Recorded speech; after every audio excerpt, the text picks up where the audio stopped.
Rick, we didn't expect it to be that open. We didn't expect it to be that, well, that sort of an entertaining game. We expected tight when we spoke, but you're taking that. You're pleased with how we performed there today? Do you see plenty of positives? What negatives have you got? Absolutely over the moon, mate. Over the moon with the performance, over the moon with an entertaining game, over the moon with the result. I'm just not over the moon that the away goals rule doesn't count anymore. That's the only thing I'm not happy all with the years today. for it to stop and we do a performance like that. Yeah, 2-all draw here, yeah. I mean, this is a daunting place.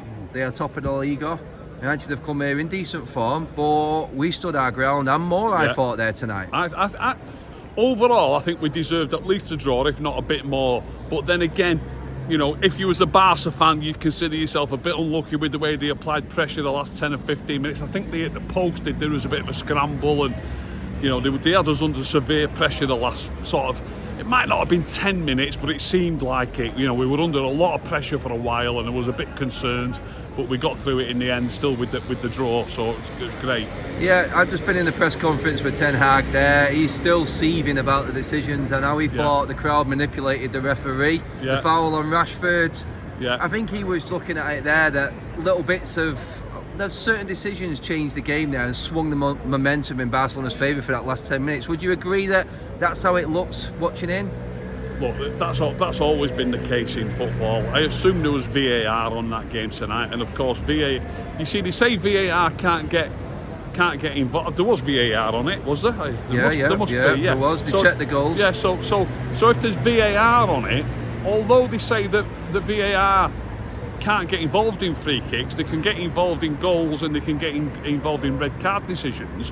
If that was, and I've got to be dead honest, I'm always honest about things like this, from where I was sitting, it's too difficult to tell if it was a foul or not. I need to see it on the TV again. It was a foul. But that's what the VAR's for. Yeah. That's what the VAR's for. So the VAR man could look at that and say, look, that's a red card. That's what the VAR should do. On that, I think the reason it didn't get brought back from what the general consensus was inside was it wasn't a penalty, so they couldn't bring it back. Therefore, it wasn't checked for anything else under VAR. It would have been brought back for a penalty decision. It wasn't seen enough. Are they not allowed to sort of say, well, it's a red card? If they tell the referee it was a foul that does bring that. But that's what I think. That was mentioned. If somebody would have punched somebody and the referee didn't see it, the VAR would say, look, there's a red card there. I don't see what the difference is. If he brings somebody down who's clean through on goal, then it's a red card. But anyway, what they thought was it was a genuine attempt for a ball. What was a foul, but the referee could not bring it back because it wasn't malicious enough. That's the way it is. United were extremely unlucky. Goals tonight, Rashford again and involved in the second goal. It's very positive. Absolutely brilliant, mate. Honestly, Marcus Rashford. You know, I often say that he's not playing great, but he's scoring the odd goal and not the odd goal and scoring some good goals. But tonight he scores a goal, he makes a goal. When he went short for that corner, I've got to be honest, the way he beat his man and flashed it across the goal, I thought it was Jadon Sancho. As you asked me to sit with Kaz tonight at the game, Kaz said that wasn't Sancho, that was Rashford. I said, you're joking. She said no. Anyway, it was just brilliant. He beat his man like he wasn't there, smashed it across the goal, and why you don't get an assist for something like that is beyond me.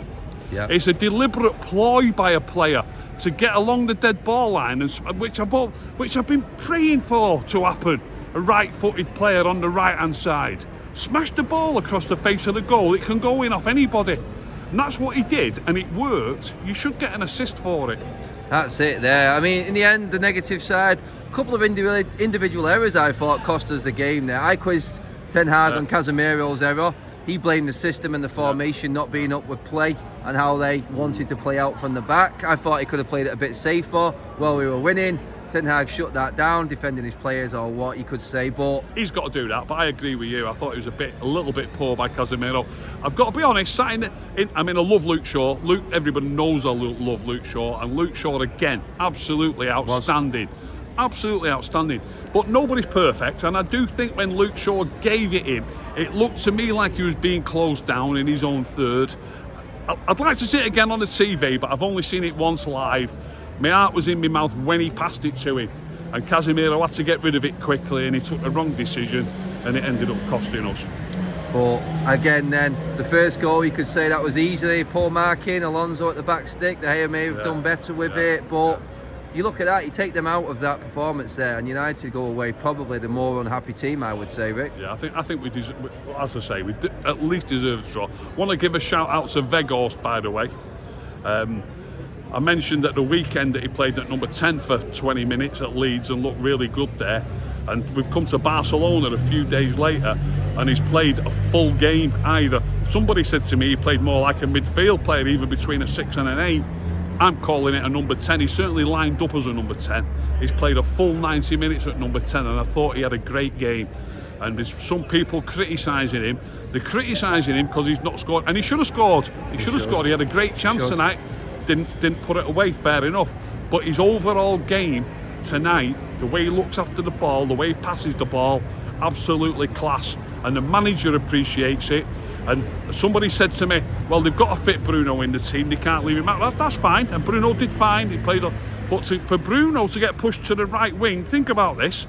For Bruno to get pushed to the right wing is not as important as a position as your number 10. It's not as important. For him to get shoved on the right wing for WEGHORST to play 90 minutes at number 10 in the new camp, astonishing, and a big thumbs up to the manager. Man of the match before you go, Rick.